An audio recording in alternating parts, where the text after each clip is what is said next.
TV, découvrez le témoignage. Messianique TV, découvrez des enseignements. Messianique TV, découvrez de prières en ligne. Messianique TV, apprenez chaque jour. Messianique TV. Bonjour, chers téléspectateurs. Bonjour Berger Moïse. Bonjour Patrick. Je suis Patrick Njoku, je suis celui qui va recevoir l'homme de Dieu, le Berger Moïse, qui va nous entretenir pendant cette émission. Expérience inoubliable. Alors nous vous remercions parce que vous êtes souvent connectés avec notre site messianique.com et aussi la télévision, Messianique Télévision.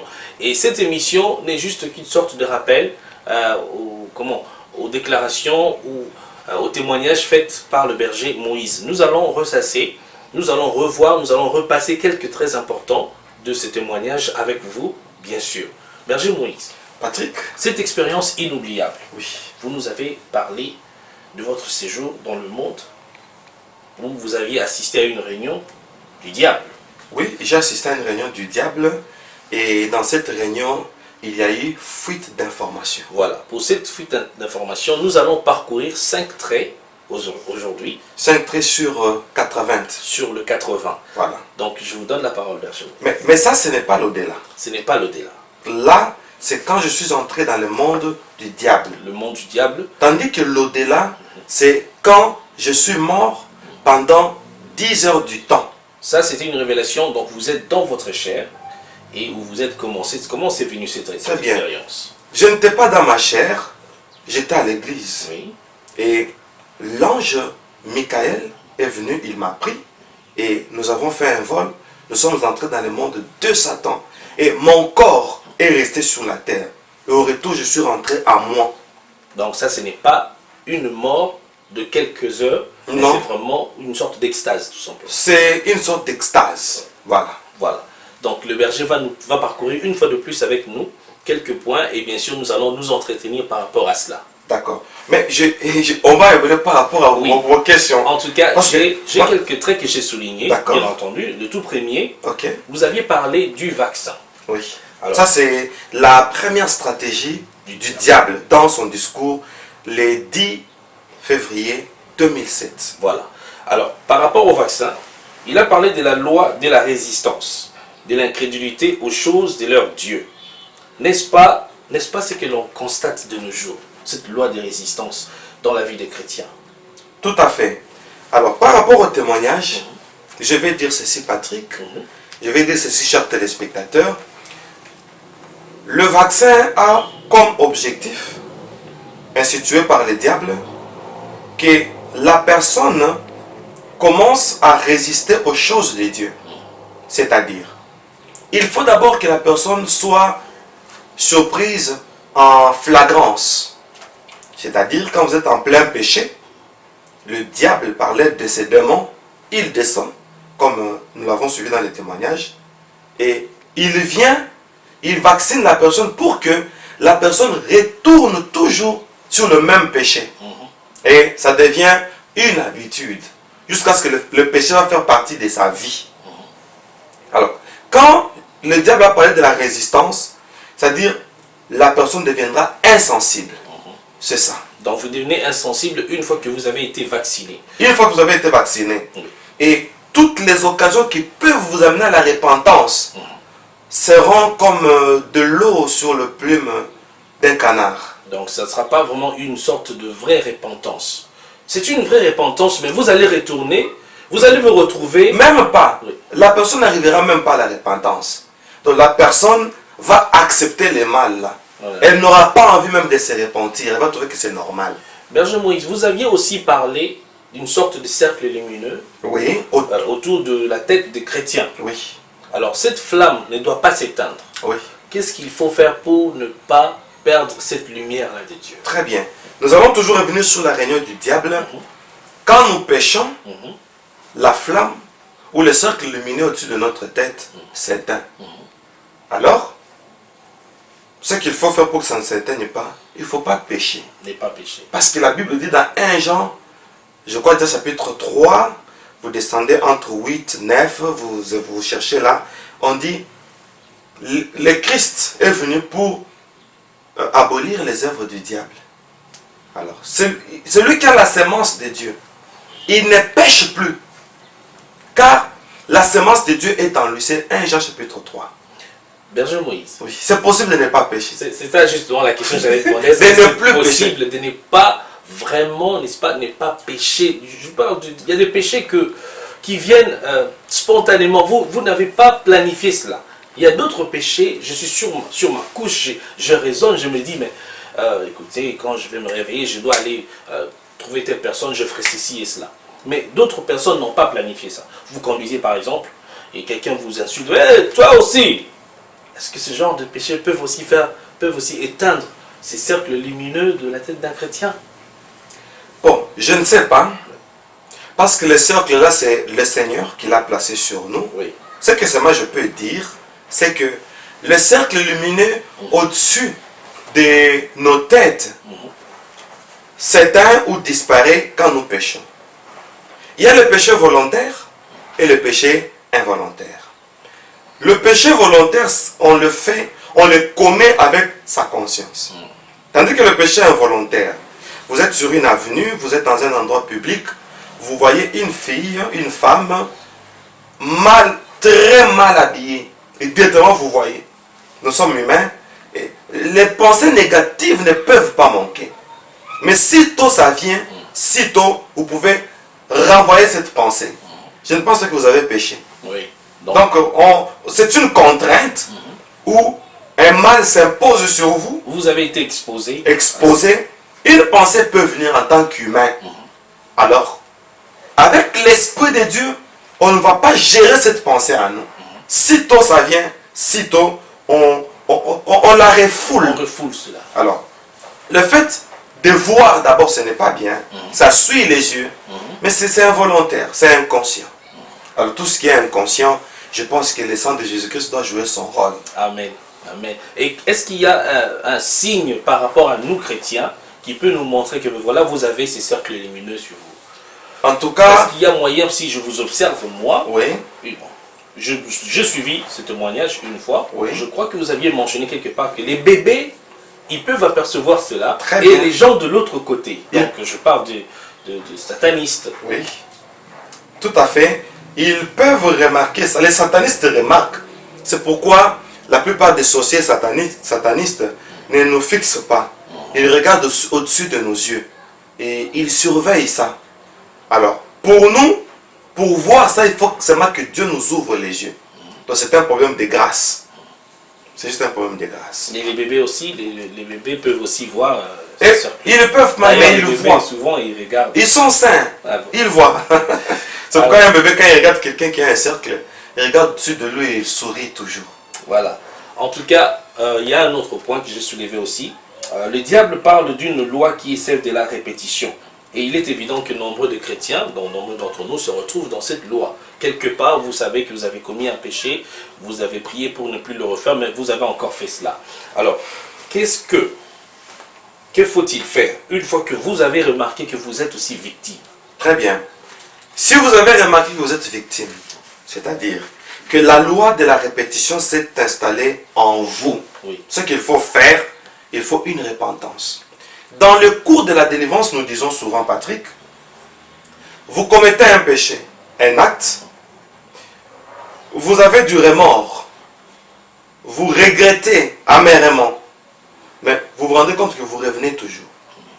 Vous revenez toujours. Quand c'est plus de 2 ou 3 fois, c'est déjà un signe que Vous avez été vacciné. vous avez été vacciné. Et là, il faudra carrément, quasiment une délivrance. Et la délivrance, donc vous allez chez votre berger, votre pasteur. Oui. Pour le cas de ceux qui sont de l'ASEM, donc nous autres, nous venons vous voir Oui. avec une confession. Avec une disant que confession. Voilà, berger, voilà ce qui se passe. Oui. Mais, Oui. Patrick, il y a aussi possibilité, quelqu'un à distance comme le bien-aimé qui nous regarde maintenant, Oui. il y a possibilité que vous nous appeliez, vous faites une cure d'âme. Voilà. Moi, je suis dépendant à ça. Malgré mes prières, malgré mes efforts, mais je succombe toujours. Même sur la voie des ondes, c'est-à-dire par les médias, par téléphone, nous pouvons orienter la personne et prier même par téléphone. Et faire une délivrance. Délivrance même à distance, c'est possible. Et je l'ai fait avec beaucoup de bien-aimés. Il y a même quelques-uns qui se rappellent, qui me suivent maintenant. Bien-aimés dans les Seigneurs, vous avez suivi. Ceux qui n'ont jamais expérimenté une délivrance avec le berger Moïse, vous pouvez appeler au numéro qui s'affiche au bas de l'écran. On va vous aider à faire une délivrance par rapport à ce qui vous a été vacciné. Et Patrick, signalons pour les bien-aimés qui nous regardent, nos délivrances sont gratuites. Nous ne faisons pas payer nos délivrances. C'est pourquoi même nos émissions sont gratuites. Sauf les documentaires. Là, ça sera vendu parce que nous avons fourni beaucoup d'efforts. Je pense qu'à la fin, vous allez épingler sur les documentaires qui est déjà prêt. Les émissions sont gratuites, mais nous ne refusons pas les dons. Donc, vous pouvez toujours supporter une chaîne de télé qui est tout à fait fortement... c'est fait avec les efforts de l'homme de Dieu que vous voyez ici. Et donc, vous ne pouvez pas... je pense que si vous êtes de bons chrétiens, vous ne pouvez pas tolérer cela. C'est ça, il y a des agents, il y a des techniciens, il y a des caméramens qui viennent du matin au soir. Il y a ceux qui font le montage, c'est-à-dire les écrits qui apparaissent comme les écrits que vous voyez là en bas. C'est quelqu'un qui fait ça. Vous voyez? Alors tout ça, toute cette technique, pour que ça tienne, il faut que les gens soient permanents. Voilà. Alors nous devons payer ces gens. Alors si les bien-aimés ont la volonté de nous aider, comme d'habitude, vous entrez seulement dans notre site www.messianique.com et vous allez voir quelque part, on a écrit donation, comme donation. Alors on a écrit donation et dès que vous entrez là, il y a un compte PayPal. Vous pouvez mettre votre don là-bas, ça sera transféré dans notre compte local. Soit vous allez dans des banques crédibles, MoneyGram, soit Western Union, surtout les deux. Et votre contribution va nous arriver. Voilà. C'était une parenthèse. Ça, c'était une parenthèse. On n'avait pas du tout l'intention, on n'avait pas prévu ça même avant l'émission. Mais c'est nécessaire. Mais c'était nécessaire. Ici, pour vaincre, il faut garder sa lampe allumée. Alors, le deuxième point, les besoins. Le besoin. On a dit, il y a le domaine du mariage. Il y a aussi les domaines matériels, donc financiers et matériels. Et les projets. Et les projets. Oui. Alors, le diable a parlé du mariage. N'est-ce pas que le mariage étant un terrain glissant pour certaines de nos sœurs en Christ, que faut-il faire pour leur éviter ce mal? Alléluia. Belle question. Mais pas seulement les sœurs. Oui, les frères se retrouvent aussi dans cela, mais ils ne sont pas vraiment outrés. Ils ne sont pas, comment dirais-je, enfouis dans cela. Les sœurs sont, c'est vraiment, c'est quasi, ça devient un sujet de prière pour certaines d'entre elles. Oh Patrick, moi je dirais que tout le monde. Tout le monde. Le berger a beaucoup plus d'expérience, il cause plus avec les chrétiens que moi. Oui, tout le monde. Alors, pour ne pas tomber dans ces pièges... Parce que dans le témoignage, Patrick, on a souligné par rapport aux sœurs. Oui. Donc, ils ont dit qu'elles vont être attirées et bien sûr conduites dans l'erreur de commettre la... Ah, je comprends. Vous faites allusion du témoignage où le diable avait dit, si vous suivez... Surtout les sœurs, les fidèles de l'autre là, les filles, donc, elles vont tomber, chastes, elles vont tomber. Nos agents, mais bien sûr, ils ne vont pas les épouser de toute façon. C'est ce que Satan avait dit, parler de ses agents. Ah, je comprends. Alors, pour ne pas tomber dans ces pièges, excusez-moi, il faut d'abord, premièrement, avoir du temps pour choisir. Ça va vous étonner. Le monde entier va découvrir qui est mon épouse, bientôt dans d'autres émissions avec vous. L'épouse que j'ai, qui m'a donné 3 enfants, je l'ai depuis 8 ans maintenant, que je suis marié. Avant de l'épouser, je l'ai vue, une sœur de l'église. Elle m'a plu, je ne lui ai rien dit. Je suis entré en prière avec 5 intercesseurs. Le ciel me voit. 5 intercesseurs, nous demandions la volonté de Dieu pendant 2 ans. Donc, sans avoir dit un mot à la sœur. Sans avoir dit un mot. 2 ans de prière. 2 ans de prière. Pour être sûr si Dieu est d'accord ou non. Ou non. J'ai dit que le Seigneur parle. J'ai averti aux intercesseurs qui étaient avec moi de ne lui rien dire. Et 2 ans après, je l'ai épousée. Et pendant ce temps-là, les arrière-pensées me revenaient, qui me disaient, voilà, elle est jolie, elle grandit, quelqu'un d'autre pourra l'épouser. Oui. Et je disais à mes pensées, à mes arrière-pensées, si quelqu'un d'autre l'épousait, c'est qu'elle elle n'était pas faite pour moi. Et je l'ai.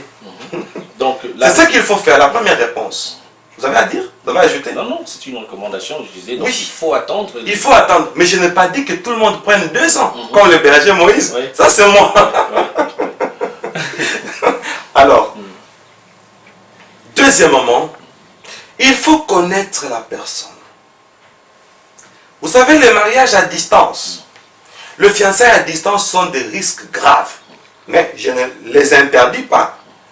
Les gens peuvent se marier à distance par Facebook, comme ça se passe maintenant. Quelqu'un peut connaître ou quelqu'un peut envoyer un message ou appeler le berger Moïse, dit berger Moïse, je suis un célibataire. Est-ce que vous n'avez pas des sœurs dans votre église qui peuvent bien sûr jouer le rôle ou devenir ma femme, une sœur bien sûr, je ne parle pas de toutes les sœurs. Donc si le berger Moïse connaissant ses enfants, il peut bien sûr vous recommander. Très bien. Voilà. Là, vous avez bien parlé. Ici, vous avez parlé de la recommandation. Au nom de mon honnêteté, par rapport à mes correspondants, je dois faire pour lui un bon choix pour la distance. Maintenant, beaucoup le font avec leurs parents. Bon, sa maman va regarder, bon, celle-là marche bien, elle a de belles jours, elle travaille bien, elle est polie, on choisit. Non! Il faut choisir d'abord sur des critères spirituels. Je vais vous donner un exemple. Un exemple? Adam. Oui. Dieu lui a présenté Ève. Adam qui dormait, il sursaute, il fait un poème, le premier poème. Du premier amoureux, c'est celui d'Adam. Il dit, voici cette fois-ci. Dites un peu, qu'est-ce qu'il avait dit? L'os de mes os. Et la chair de ma chair. Très bien. Il commence avec l'os de mes os. Et il finit avec la chair de ma chair. Entre l'os et la chair, qu'est-ce qui est visible et qu'est-ce qui est invisible? Ce qui est invisible, c'est l'os. L'os est caché dans la chair. Ce qui est visible, c'est la chair. Et Adam commence son poème avec l'os qui ne se voit pas. Et il finit avec la chair qui se voit. L'os de mes os, l'os ne se voit pas. Pour dire, le premier poème d'amour doit commencer sur les critères cachés. Les critères invisibles. C'est ça l'os de mes os. C'est ce que Adam voulait nous dire. Donc, les critères pour faire un choix, il faut se baser sur les paramètres invisibles. Or, tout ce qui est invisible appartient à Dieu. Voilà. Alors, pour déceler ce qui est dans l'invisible, il faut une révélation. Et la révélation, ça ne se cherche qu'à travers la prière. À travers la prière. Méditation. Alors, quand vous dites à votre père, votre mère de choisir une femme, est-ce qu'elle a la révélation? Les parents n'ont pas la révélation que les hommes de Dieu ont. Et que vous-même pouvez avoir si vous êtes concentré dans la présence de notre Seigneur. Vous savez pourquoi je ris? Oui.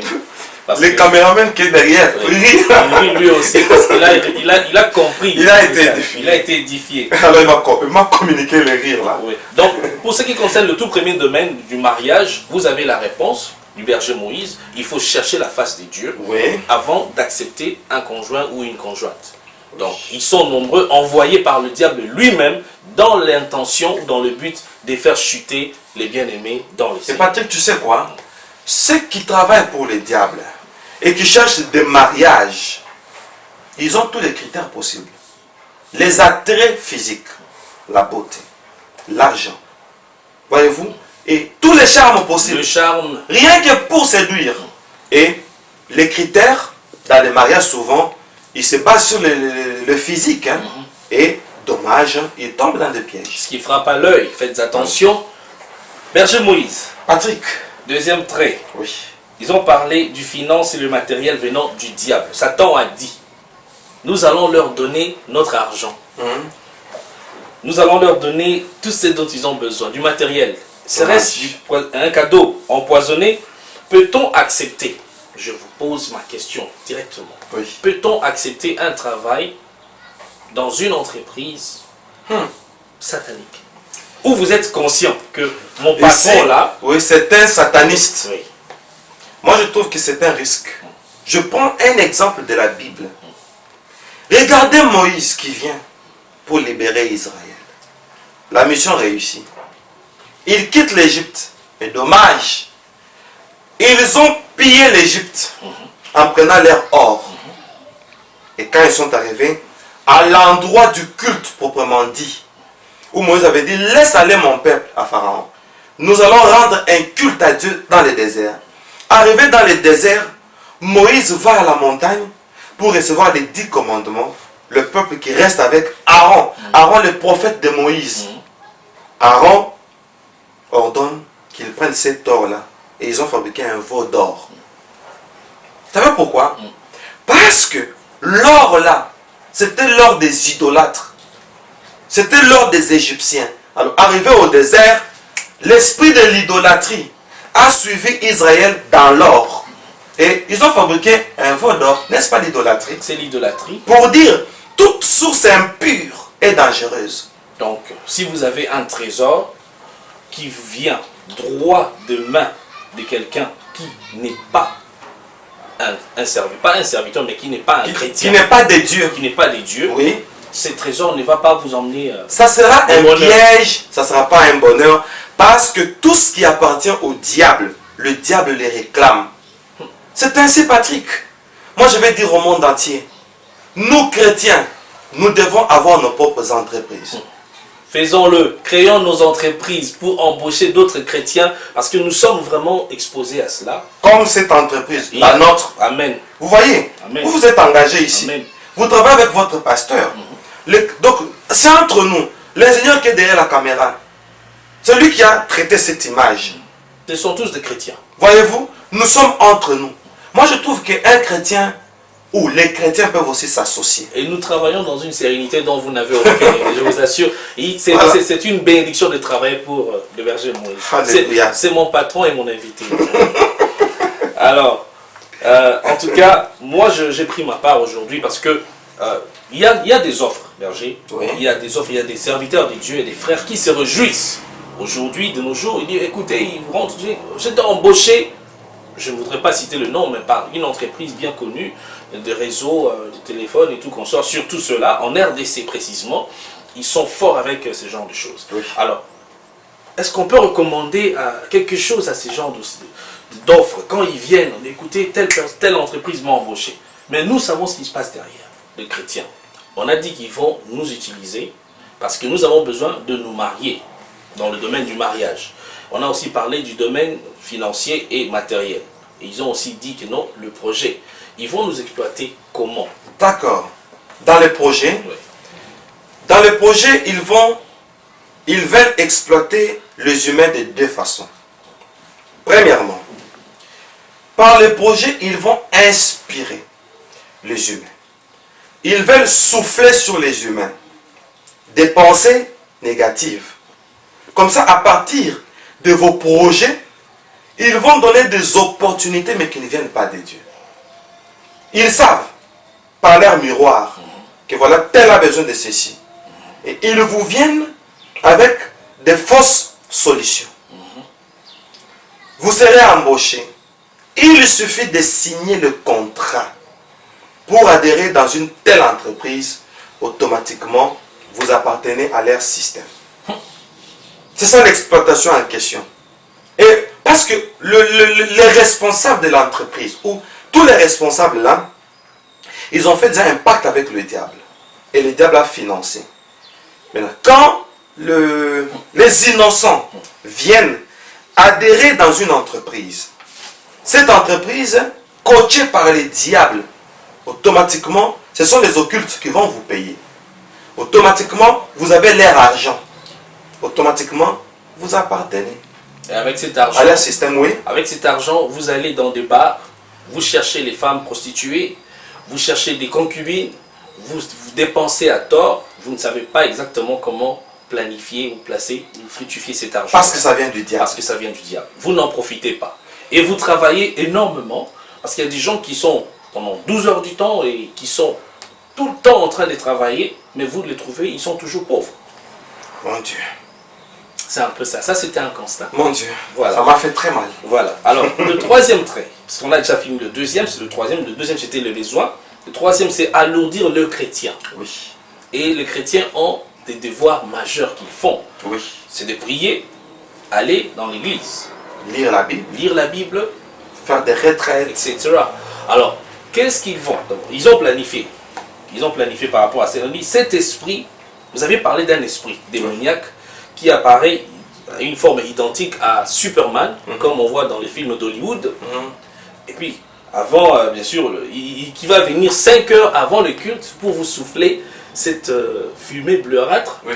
Et comment faire pour éviter tout ça? Donc, est-ce qu'on doit être concentré pendant 5 heures du temps avant le culte ou avant nos heures d'occupation avec le Seigneur, ou bien on doit être constamment averti et prêt à ce genre d'attaque? Merci Patrick. On doit être constamment averti pour faire face à ce genre d'attaque. Et aussi, on doit mettre en tête qu'aller à l'église est un combat auquel il faut vaincre. La bonne volonté, la bonne disposition pour aller à l'église, le diable ne l'aime pas. Et il faut faire face à ça, à toute lourdeur, toute lassitude, toute fatigue, tout sommeil. Rien que 4 à 5 heures avant le culte, avant l'église, il faut faire face à ça.